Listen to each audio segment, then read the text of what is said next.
Yun, barista tayo today. First step, punta muna kayo doon sa step 1 sa blue na tolda. Katabi doon no, ng step 2.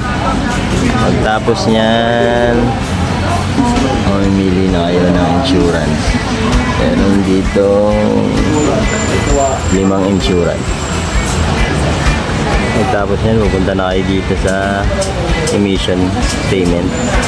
Pagtas ng emission payment, pupunta na kayo dito sa emission and inspection.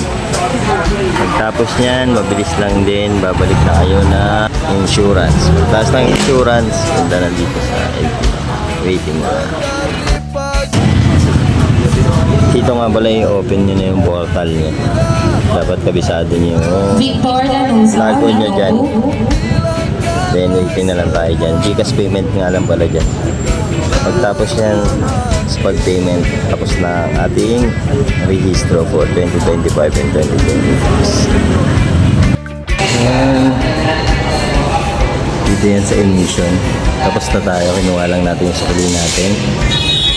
Nakuha na natin yung registro ng ating motor for 2025-2026. Mga binayaran pala natin sa insurance, nagbayad tayo ng 550 plus 5 pesos na Xerox. Then punta tayo ng emission, nagbayad tayo ng 560. Pagtapos na ng emission, yun, nagbayad na tayo ng sa LTO. Umabot dito ng 300.